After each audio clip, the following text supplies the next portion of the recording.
नमस्कार, मैं जितेंद्र चतुर्वेदी।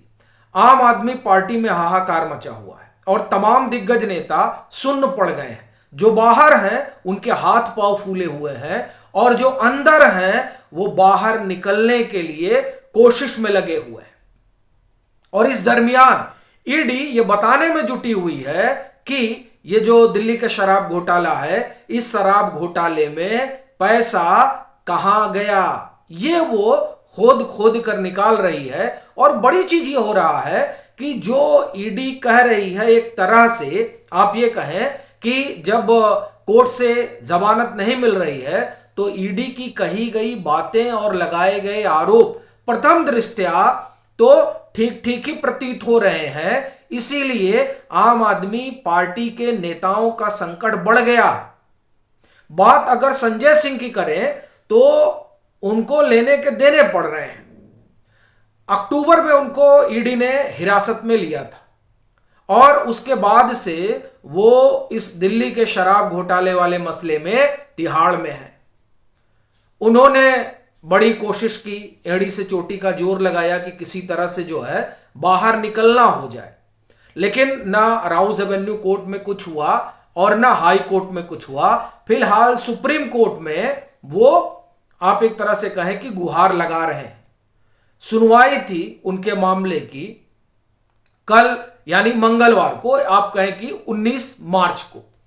और वहां उन्होंने बताया कि देखिए, हमको तो इन लोगों ने जो ये गिरफ्तारी है वही गड़बड़ है। अब कैसे गड़बड़ है? तो उन्होंने कहा कि साहब हमको तो सम्मन ही नहीं किया गया, बिना सम्मन किए आए और लेकर चले गए।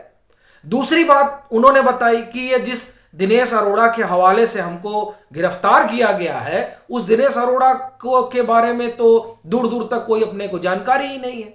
यही नहीं, इन्होंने ये भी कहा कि इस दिनेश अरोड़ा ने कई गवाही दी लेकिन कभी हमारा नाम तो नहीं लिया। बाद में इन लोगों ने हमारा नाम लाकर जोड़ दिया। अब आप देखिए कि जब इस तरह की बात संजय सिंह वहां कह रहे हैं तो ये बात ऐसा नहीं कि उन्होंने सुप्रीम कोर्ट में जो रखी है वो नहीं है, हाई कोर्ट में भी यही बात संजय सिंह ने रखी थी। और तब ईडी ने यह कहा था कि दरअसल इसलिए दिनेश अरोड़ा नाम नहीं ले रहे थे किसी का क्योंकि उनको धमकाया गया। और कहां धमकाया गया था? लंदन में धमकाया गया था। धमकाया कौन था? विजय नायर ने धमकाया था कि भाई अगर नाम ले लोगे तो समझ लेना। और ये तमाम चीजें ईडी ने कोर्ट में, हाई कोर्ट में बताई थी। अभी तो सुप्रीम कोर्ट में ईडी अपना पक्ष रखेगी। कहना यह है कि जो बात संजय सिंह कह रहे हैं उससे बड़ा आरोप ईडी इनके ऊपर लगा रही है। यानी जो पार्टी के नेता ये कह रहे हैं कि साहब हमारे बाहर निकलने से क्या ही हो जाएगा, उस नेता पर और उस पार्टी पर आरोप लग रहा है गंभीर। पार्टी पर आप एक तरह से कहें कि मनी लॉन्ड्रिंग का आरोप लग जा रहा है और नेता पर आरोप यह लग रहा है कि डराते धमकाते हैं। और ये जो चीजें हैं वो सिर्फ संजय सिंह का संकट नहीं बढ़ा रही है, अरविंद केजरीवाल के लिए भी दुविधा बढ़ती जा रही है। और इस बीच जो के कविता की एंट्री हुई है वो एंट्री तो और भी इनके लिए समस्या का सबब बनती जा रही है। क्यों? क्योंकि जब 19 मार्च को संजय सिंह सुप्रीम कोर्ट में थे, अभिषेक मनु सिंघवी इनके मामले की पैरवी कर रहे थे, उसी रोज एक याचिका जो है वो के कविता की पड़ती है, जो बाद में उसे विड्रॉ कर लेते हैं। अब आप देखिए के कविता याचिका डालते और विड्रॉ कर ले रही हैं। तो क्या ये माना जाए कि के कविता ने कुछ मन बदला है? और अगर के कविता सरकारी गवाह बन जाती हैं तो संजय सिंह हो, मनीष सिसोदिया हो, अरविंद केजरीवाल हो, इनके लिए आप ये कहें कि आने वाले दिन बड़े दुरूह हो जाएंगे। और खास तौर से अरविंद केजरीवाल और मनीष सिसोदिया की बात करें आप तो, चूंकि ईडी तो जो कह रही है ना कि सूटकेस कहां गया, तो वो जो 100 करोड़ वाला सूटकेस है वो तो सीधा बात ईडी ने कहा है कि वो जो कि ये गया कहां, ये के कविता ने इन दोनों लोगों के साथ मिलकर षड्यंत्र रचा। किसके साथ? अरविंद केजरीवाल और मनीष सिसोदिया के साथ मिलकर। और आप देखिए कि बड़ी चीज यह है कि इस पूरे घपले घोटाले के दो पहलू निकल कर आते हैं। जो आरोप लग रहे हैं। उसमें एक पहलू यह है कि जो दक्षिण से आप ये कहें कि लोग नई शराब नीति में लगे हुए थे, उनका एक धड़ा था, और दूसरा धड़ा जो उत्तर से लगे हुए थे, यानी एक तरफ संजय सिंह और दूसरी तरफ के कविता, अगर इस तरह से समझा जाए तो। चूंकि जो ईडी ने तमाम बातें रखी हैं अपने आरोप पत्र के जरिए, उसमें दो किरदार उभर कर आ रहे हैं। एक किरदार के कविता है, जिनकी इन लोगों से अच्छी अंडरस्टैंडिंग थी, जैसा बुची बाबू ने बताया, और दूसरे किरदार संजय सिंह है, जो दिनेश अरोड़ा और फिर अमित अरोड़ा, इनके जरिए आप एक तरह से कहें कि दिल्ली और फिर पंजाब, यानी पंजाब तक के इनके जो है तमाम चीजें निकल कर आती हैं। चूंकि ईडी ने संजय सिंह को आप एक तरह से कहें तो मुख्य साजिशकर्ता बताया है, और ईडी ने यह भी कहा है कि ये यही नहीं, दरअसल घूस तो गया ही गया, लेकिन इनका पंजाब तक का कनेक्शन है। तो इस तरह से एक चीज ये निकल कर आती है कि ये जो नई शराब नीति रही, जिसमें इतने बड़े पैमाने पर घपले घोटाले का आरोप लगा है, उस आरोप में एक तरफ के कविता है, जो एक तरफ से आप एक तरह कहें कि मोर्चा संभाली थी, और दूसरे तरफ संजय सिंह। ये जितनी बातें हैं, जो तमाम चीजें ईडी ने बताई हैं, और जिस तरह का उन्होंने एक रूपरेखा इस पूरे मामले का खींचा है, उससे ये बात निकल कर आती है कि ये दो लोग, एक इस पोल पर एक उस पोल पर, और इस तरह से इस पूरे घोटाले को अंजाम दिया गया।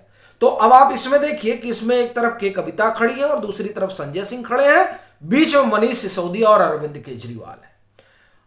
अरविंद केजरीवाल फिलहाल बाहर है, बाकी सब लोग जो है वो अब अंदर जा चुके हैं।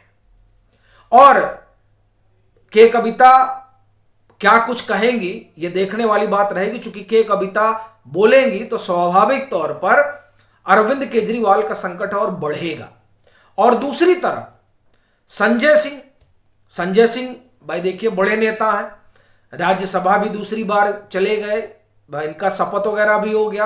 अब इनको राज्यसभा क्यों भेजा गया, उसको लेकर भी कई तरह की बातें होती हैं, मैं उन बातों पर नहीं जाऊंगा।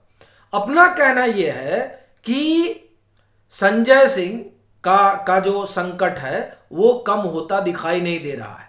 और सबसे बड़ी चीज यह है कि इस दिल्ली के शराब घोटाले में जिस तरह से तमाम पहलू जुड़ रहे हैं, और अब आप देखिए कि जो सभी प्रमुख लोग हैं अरविंद केजरीवाल के अलावा, वो सब अब तिहाड़ पहुंच चुके हैं। अब ऐसी स्थिति में इनका कन्फ्रंटेशन हो, वो तमाम चीजें होंगी स्वाभाविक तौर पर।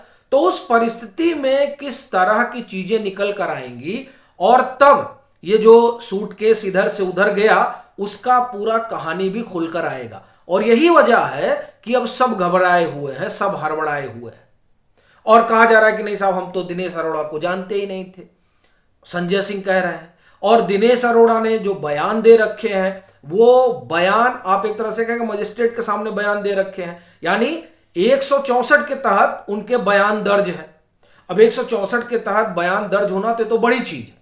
और इसीलिए आप ये देखें कि इस पूरे मामले में संजय सिंह हो, अरविंद केजरीवाल हो, मनीष सिसोदिया हो, इन सब का आप ये कहें कि अब संकट बहुत गंभीर हो चला है। और ये जो पैसे के लेन देन की कहानी है, वो कहानी भी तकरीबन सामने आ ही चुकी है।